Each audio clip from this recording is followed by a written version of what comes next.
retort. I'm not worried, I'll follow reward. You pop my head open like a gun. Pop his head open like a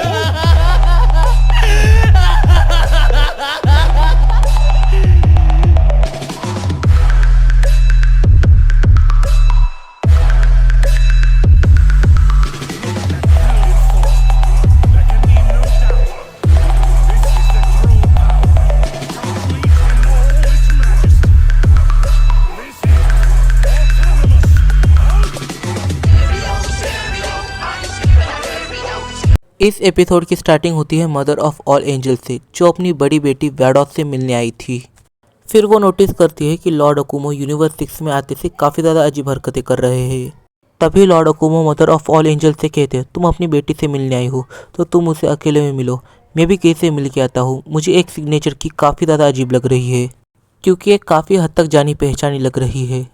mother of all angels कहते तुम जा सकते हो, पर जल्दी आ जाना अपना काम ख़त्म करके। वैडॉस जो ये सारी चीज़ें सेंस कर रही थी, वो सोचती है कि पक्का इसने केल को सेंस किया है, इसलिए वो उधर जा रहा है। मैं आशा करती हूँ कि केल, कैलीफ्ला इनको इससे खतरा ना हो। फिर लॉर्ड अकुमो प्लेट सडाला के लिए निकल जाते हैं। फिर सीन शिफ्ट होता है केल के ऊपर। केल कहती है, कैलीफ्ला तुम्हें नहीं लगता कि हमें अपने सेंसेस को पावरफुल करने की ज़रूरत है, बिल्कुल सन गोकू की तरह। कैलीफ्ला कहती है कि तुम बिल्कुल सही कह रही हो, हमें हमारी सेंस को पावरफुल करने की ज़रूरत है, पर तुम एक चीज़ भूलो मत, गोकू, वेजिटा, ब्रोली ये तीनों इस टाइम पे इमॉर्टल गॉड्स है। वो लॉर्ड बीरस और लॉर्ड चांपा के भी ऊपर है। फिर सीन शिफ्ट होता है ब्रोकुटा की तरफ। ब्रोकुटा इस समय काफ़ी ज़्यादा अलग लग रहा है।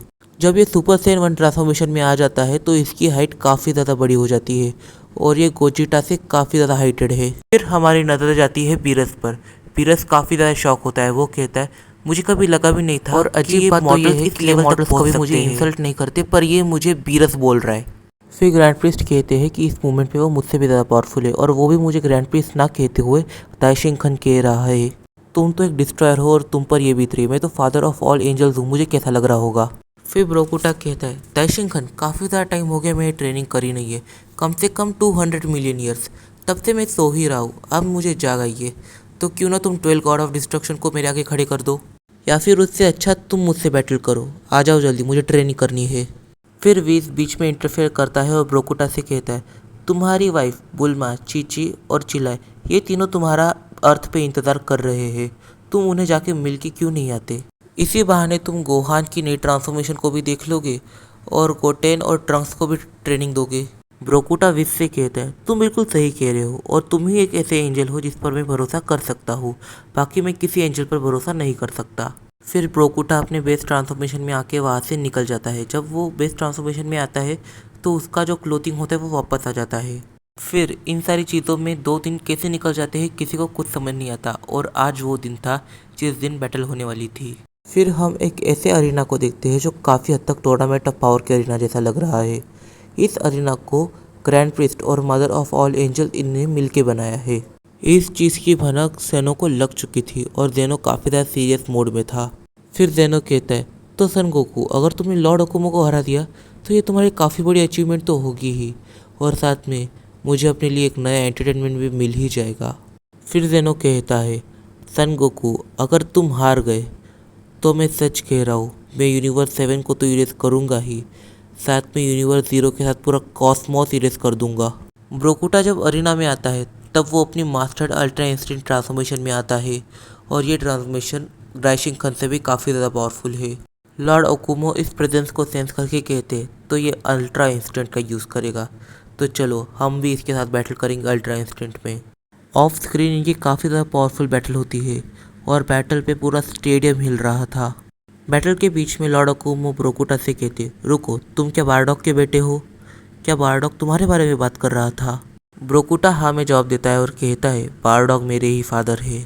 पर तुम उन्हें कैसे जानते हो? क्या तुमने उनसे बैटल करी है या उनसे मिले हो? लॉर्ड अकुमो कहते हैं कि मैंने उससे बैटल तो नहीं करी, पर उससे मिला हूँ, और उसने मुझसे कहा था कि वो उसके सन के लिए कुछ भी कर सकता है, ज़रूरत पड़ी तो वो बैटल में उतरेगा, पर वो बैटल में नहीं उतरा, उसकी जगह तुम उतरे हो और तुम उसके बेटे लग नहीं रहे। लॉर्ड अकुमो और ब्रोकुटा अपने फाइटिंग के बीच बात कर रहे थे और ये चीज़ ज़ेनो देख रहा था।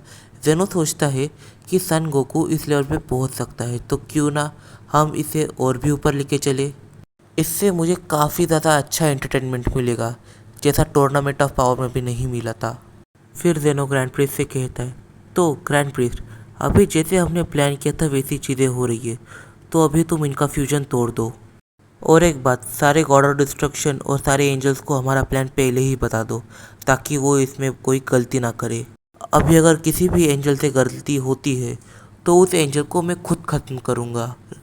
ग्रैंड प्रिस्ट कहते, आप टेंशन मत कीजिए जेनो-सामा, मैं इनका फ्यूजन तोड़ने के लिए एम्परर से कह दूंगा। वैसे हमारा जो ये प्लान है, इस प्लान को मैंने सारे एंजल्स और गॉड ऑफ डिस्ट्रक्शन को पहले ही बता दिया था और उन लोगों ने इस हिसाब से पूरी प्लानिंग भी कर रखी है। और ये सारी अरेंजमेंट मैंने बीरस से करने के लिए कह दी है। और बीरस अपने काम में गलती बिल्कुल नहीं करता। अगर बीरस अपने काम में गलती करेगा तो इसका अंजाम वो खुद जानता है ना बीरस? बीरस जो काफ़ी ज़्यादा डरा हुआ था, वो ये सोचता है अगर मुझसे गलती हुई तो यहाँ पे मुझे रियलिटी से इरेज कर दिया जाएगा। मुझे कोई भी गलती नहीं करनी है और मुझे गोकू, वेजिटा, ब्रोली इन तीनों को अलग होने के बाद कुछ भी नहीं बताना है। इनकी पूरी मेमोरी को इरेज करना काफ़ी ज़्यादा मुश्किल होने वाला है। तभी बीरस ग्रैंड प्रिस्ट से पूछता है, क्या आपने इनकी सारी पावर ले ली है? ग्रैंड प्रिस्ट कहता है कि इनकी सारी पावर लेके मैंने उस फीमेल से इनके पास दे दी है। वैसे मैंने उसे कांटेक्ट किया था, वो 2 मिनट में आके इनका फ्यूजन तोड़ देगी। और गाइस, यहाँ पे हमारी ये जो सीरीज़ है, ये सीरीज़ ख़त्म होती है। अब इन सब के बाद क्या हुआ, ये सारे सवाल आप मुझसे मत पूछे। आप अल्ट्रा वेजिटो की पूरी स्टोरी को देख सकते हैं, क्योंकि जो भी प्लान की यहाँ पे बात हो रही है वो अल्ट्रा वेजिटो के साथ होने वाली चीज़ें हैं। और अल्ट्रा वेजिटो की स्टोरी को लिखने वाले हैं कॉल मी आर्क। आप उन्हें जाके इंस्टा पे फॉलो ज़रूर करें और उनके यूट्यूब चैनल पे ये सारी वीडियो आपको मिल जाएगी। सच बताओ गाइस, तो मैं इस सीरीज़ के ऊपर इतना सारा काम नहीं कर सका क्योंकि मैं इसके बाद की सीरीज़ के ऊपर काम करने वाला था और वो सीरीज़ होने वाली है सुपर साइन इन्फिनिटी। अगर आपको ये सीरीज़ चाहिए तो मुझे कमेंट बॉक्स में ज़रूर बताना। और हाँ, अगर आपका ऐसा ही सपोर्ट रहेगा तो काफ़ी जल्दी हमारे 1K सब्सक्राइबर हो जाएंगे। हाँ, और मैं जानता हूँ आप में से काफ़ी ज़्यादा कम लोगों ने मुझे इंस्टा पे फॉलो किया है, तो जल्दी जाके मुझे इंस्टा पे फॉलो कर दो। लिंक मैंने नीचे डिस्क्रिप्शन बॉक्स में दे दिया है। तो मिलते हैं अगली वीडियो में।